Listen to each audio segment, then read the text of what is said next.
Simulat sa pool, laging binabanggit ni Pangulong Ferdinand R. Marcos Jr. ng ating mga magsasaka ang nagsisilbing haligi ng ating ekonomiya.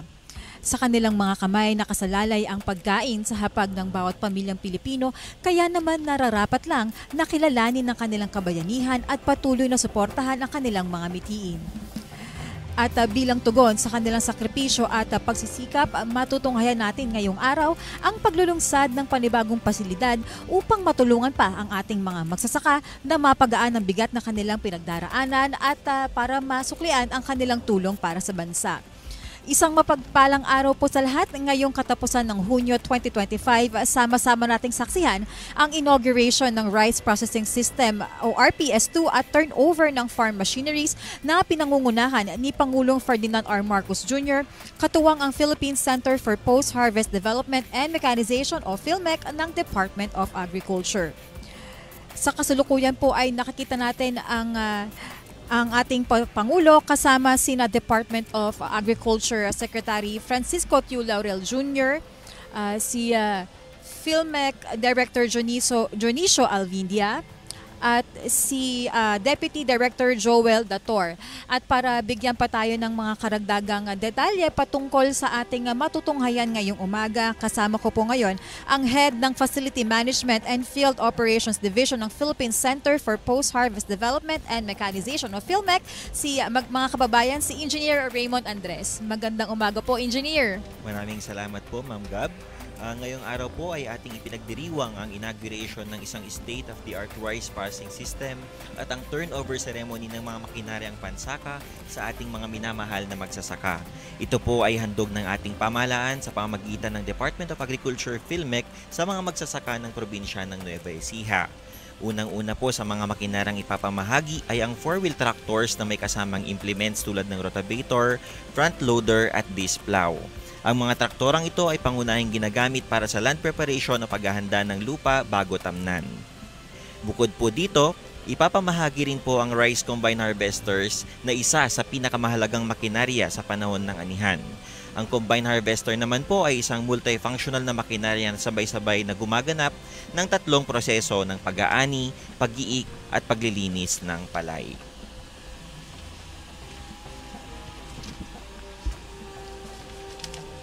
Nakikita po natin ang Pangulo ngayon kausap ang mga iba't ibang miyembro ng farmers organizations mula sa Nueva Ecija na siyang makakatanggap ng mga makinarya galing sa pamahalaan na under ng Rice Competitiveness Enhancement Fund Mechanization Program.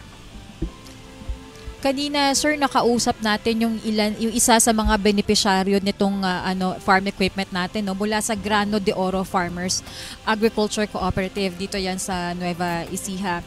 Sabi nila, meron silang 63 members na involving yung 350 hectares. Pero although na meron na raw silang harvester na ginagamit, malaking tulong daw po yung ibibigay sa kanila ngayong araw, lalo na sa panahon ng tagulan. Kasi mas mapapabilis yung kanilang pag-ani ng palay.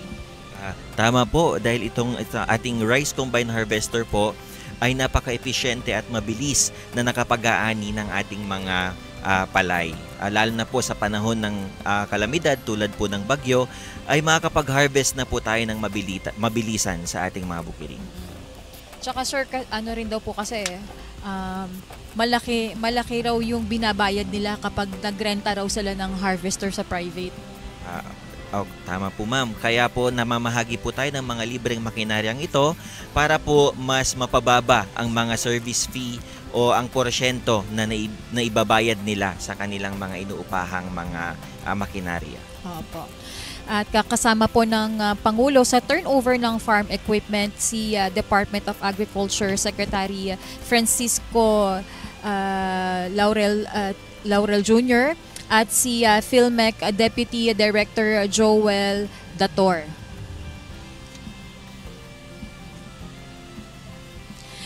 Ngayon po ay bukod po sa ating mga farmer beneficiaries sa ating farmer cooperative beneficiaries, kasama rin po natin ng Pangulo ang ilan mismo sa mga magsasaka dito yan sa bukod sa Science City of Muñoz kundi sa buong probinsya ng Nueva Ecija.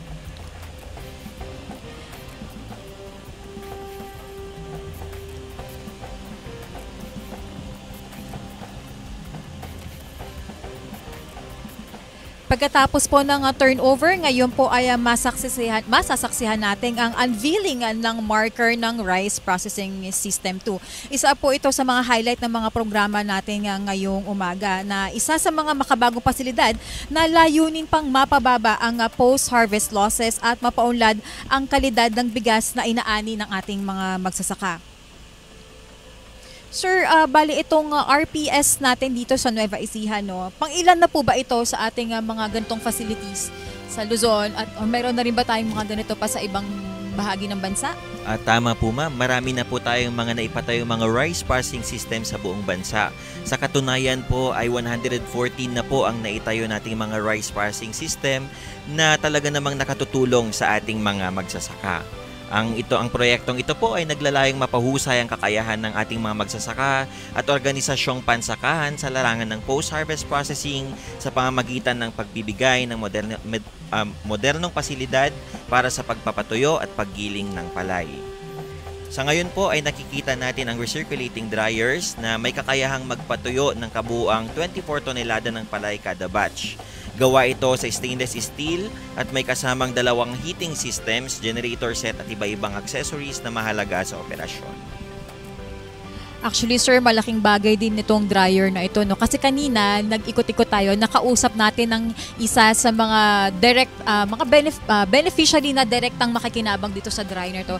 Sabi ni Ma'am Army, matagal kasi yung pamilya niya, mga magsasaka talaga sila. Bukod sa libre na raw yung paggiling nila ng bigas, malaking bagay daw itong, lalo na itong dryer na ito kasi hindi na nila kailangan magbilad ng ani sa kalsada. Yes ma'am, tama po. Dahil po dito sa mga recirculating dryers na ito, mas mabilis at epesyente ito kumpara sa tradisyonal na pagpapatuyo sa araw at napakahalaga nito lalo sa panahon ng tag-ulan kung saan matangas ang panganib ng pagkasira ng ani. Oo. Tama yan, sir, no? Yan po ang goal natin dito sa PhilPEC talaga, yung napag-usapan natin kanina, ang mechanization ng ating agrikultura, ano? So, hindi na po sila manually magpapatuyo ng palay, ng ani nilang palay. Opo, ma'am. Sa pamamagitan ng mga recirculating dryers na ito, matutuyo na po ang kanilang mga ani sa pamamagitan ng paggamit ng mga efficient at mabilis na makinaryang pangtuyo. So sir, paano po ang magiging regulation nito? Kahit sino ba sa ating mga magsasaka pwedeng magpunta rito sa RPS para magpatuyo or paano po ba? Tama po ma'am, lahat po ng mga magsasaka ay welcome po na gumamit ng ating mga recirculating dryers. Makipag-ugnayan lamang po tayo sa pamahalaan ng lokal ng Muñoz para po sa proseso.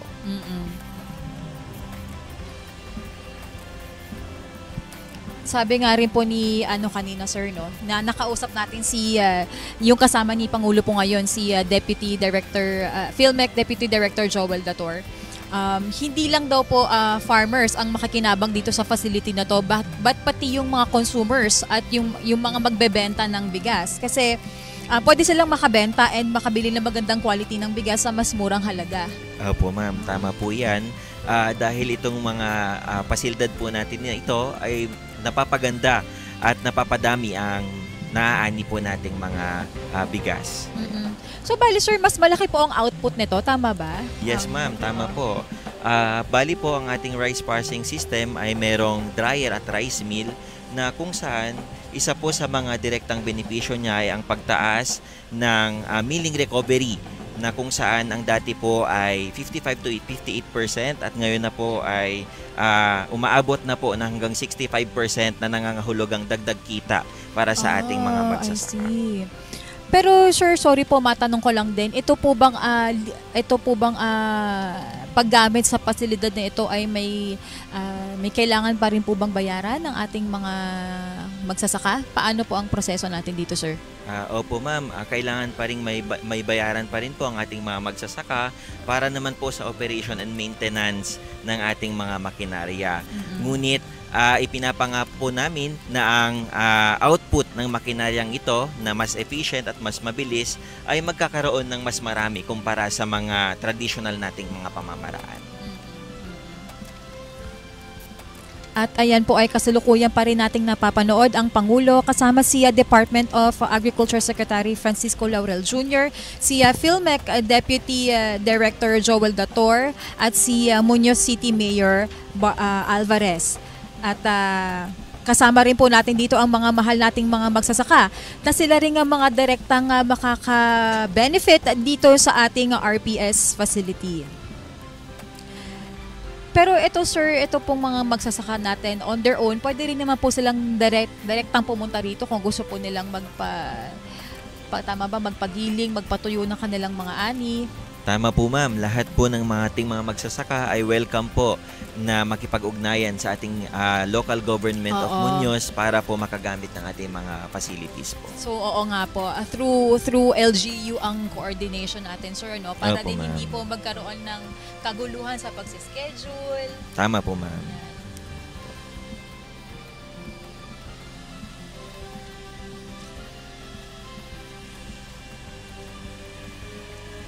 May mga plano pa po ba tayo, sir, na magdagdag pa po ng mas maraming facility sa buong Pilipinas? At tama po ma'am, marami pa pong plano ang ating pamahalaan through DA Filmec na bumili pa ng mga mararaming rice processing systems kasama itong dryer at rice mill, at ngayon ay dadagdagan na rin po natin ang mga hauling trucks at pati po mismo ang warehouse ay papamahagi na po natin sa mga kwalipikadong organisasyon ng magsasaka ng palay at sa mga kwalipikadong local government units na makapagpatakbo ng ganitong klaseng pasilidad. Tama.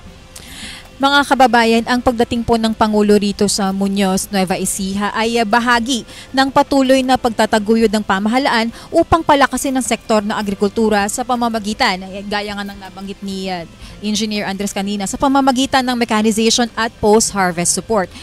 Patungo po ito sa mas moderno, mas produktibo at mas matatag na sektor ng agrikultura. Ayan po, ngayon naman po ay nasasaksihan natin ang Pangulo na nasa harapan ng isang modernong pasilidad, ang multi-stage rice mill po. Isa po isang state-of-the-art na facility na ginagamit upang iproseso ang palay at gawing dekalidad na bigas na handa na para sa merkado.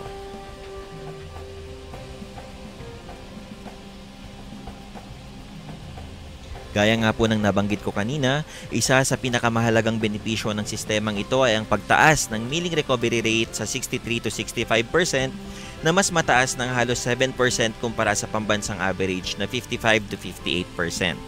Ibig sabihin po, mas maraming bigas ang nakukuha mula sa parehong dami ng palay na tuwirang nagdudulot ng mas mataas na ani, mas kaunting sayang at mas malaking kita para sa ating mga magsasaka.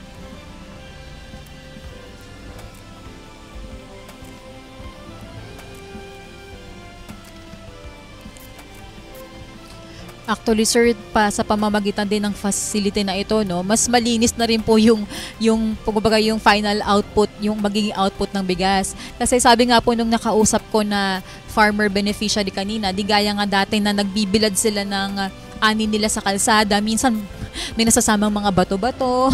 Yes, ma'am. Tama po. Oo, sa bigas na nasasaka. Opo, kaya sa modernong pasilidad na po na ito, kinompleta na po natin sunod-sunod na mga bahagi na may kanya-kanyang tungkulin sa paglilinis, paghihiwalay at pagpapaganda ng bigas. Kabilang po dito ang pre-cleaner, destoner, husker, paddy separator, whitener, sifter, grader, polisher at color sorter na tumitiyak na ang bawat butil ng bigas ay malinis at mataas ang kalidad. So nakikita po natin, meron din po tayong control room para po sa buong operasyon ng ating rice milling facility.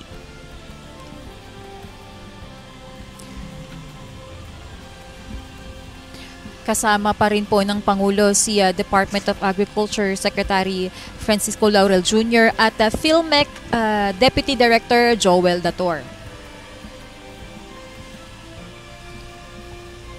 At ayan po ay nasasaksihan natin ang ceremonial switch on ng RPS facility na siyang magsisignal sa opisyal na pagsisimula, pag-aandar ng mga makina dito sa loob ng pasilidad na ito.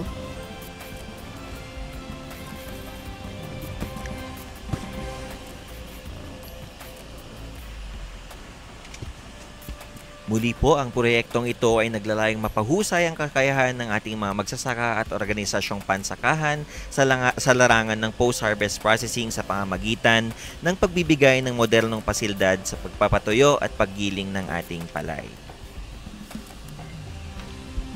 Sir, ano po itong bali tinitignan po ni Presidente ngayon? Yes po ma'am. Ito pong tinitignan ngayon ay ang ating paddy separator na kung saan pinaghihiwalay po natin ang palay at ang brown rice. Parang nakita ko kanina, sir, kung di po ako nagkakamali, parang may balat, may balat pa ng bigas dyan sa separator na yan, ano? Yes po. Ayan. At dito po ay pinaghihiwalay po natin yung palay at yung brown rice. Oo.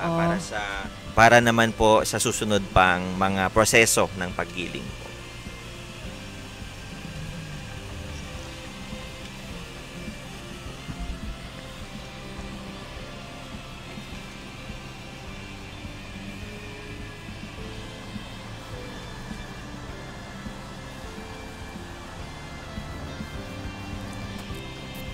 Ang Science City of Muñoz po kung saan nandirito ang ating RPS facility, sabi po ni Deputy Director Dator kanina, isa sa mga pangunahing hanap buhay dito sa lungsod ay talagang pagsasaka, sir.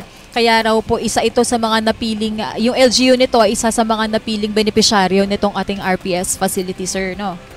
Yes ma'am, tama po. Kaya tinitignan po nating mabuti na ang mga makakapag-benefit po dito sa mga ipinapamigay po ng pamahalaan ay direkta sa mga farmers po natin na talagang nangangailangan ng mga ganitong pasilidad. Oo. Tinatayang may mahigit 6,000 magsasaka raw po dito sa lungsod ang nasa pangangalaga ng ating local government unit na sila rin mga nag-aalaga sa halos 9,000 at 200 ektaryang lupang sakahan dito mismo sa lungsod.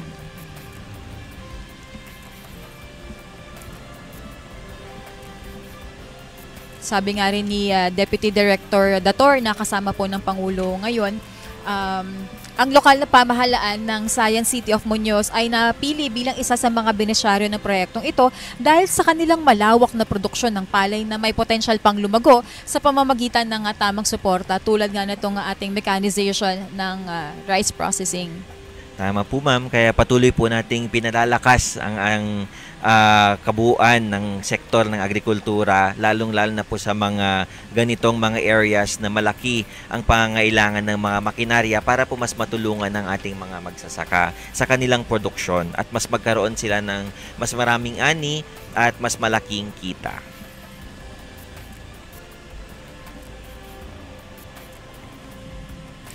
From what I understand, sir, no, ang Philippine Center, ang office na po, ang Philippine Center for Post-Harvest Development and Mechanization of PhilMec, ang lead agency talaga ng Rice Competitiveness Fund, no, o RCEF. Yes, ma'am.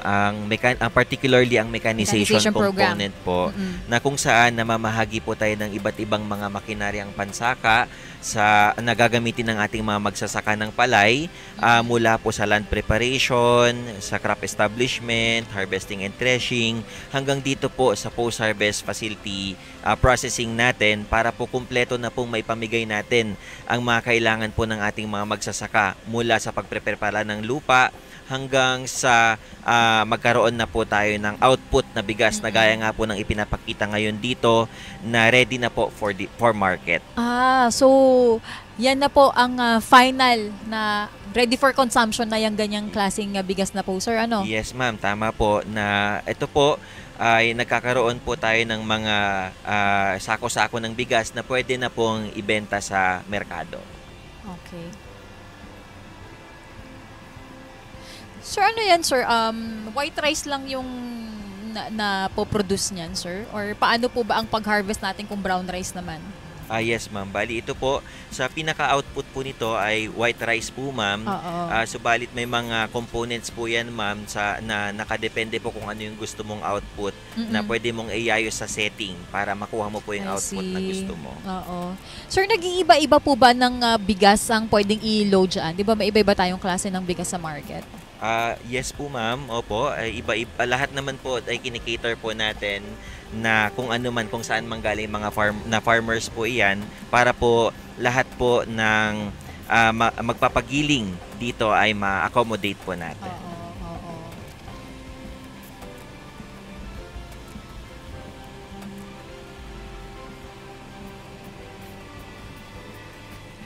Ang kagandahan po nito, sir, itong ating facility na ito, pwede niya pong mapataas ang productivity ng ating mga magsasaka. At the same time, nagkakaroon po sila ng mas additional knowledge ba, mas malawak na kaalaman pagdating sa mga mas moderno at mechanized na gamit, makinarya para sa farming, 'di ba, sir? Opo ma'am, tama po. At dahil ang mga makinaryang ito po ay talagang nakatutulong sa ating mga kooperatiba, sa ating mga magsasaka, kaya po patuloy nating inihikayat ang ating mga magsasaka na magsumite ng mga application sa PhilMec para makatanggap din po ng ganitong klase ng makinarya. Makipag-ugnayan lamang po tayo sa iba't ibang mga local government unit o sa mga staff po ng PhilMec sa bawat region para po mabigyan tayo ng impormasyon dito. Oo.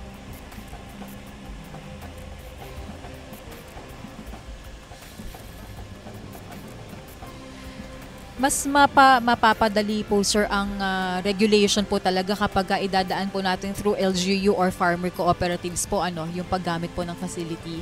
Opo ma'am, tama po. At dahil po dyan, mas magiging magaan ang kanilang trabaho, mas mabilis ang proseso ng pagsasaka, at mas maayos ang kalidad ng kanilang ani. Oo. So kung halimbawa pag gusto po nilang gumamit nga nito, pwede po silang sumangguni lang sa LGU or doon sa sa cooperative nila, Opo ma'am, tama po. Lumapit lamang po tayo sa local government of Muñoz para maasistehan tayo na may proseso ang ating mga aning palay. Oo. Tutuusin, sir, malaking tulong talaga ito para mabawasan yung mga ginagastos ng ating mga magsasaka sa sa pagsasaka ng ani nila, tapos yung ang tawag mo ba dyan, sir? Paggigiling, di ba po? At kasama din po niyan ang pagtaas po ng kanilang magiging output na ani po. Oo. Kasi po, gaya po na nabanggit nyo kanina, mga 65% po ba, sir? Ang milling recovery rate po. Okay. Tama po. Na kung saan additional na kita po ito para sa ating mga magsasaka. Ibig sabihin po niyan, mas maraming bigas ang nakukuha nila mula sa parehong dami ng palay na tuwirang nagdudulot ng mas mataas na ani, mas kaunting sayang at mas malaking kita para sa ating mga magsasaka. Okay.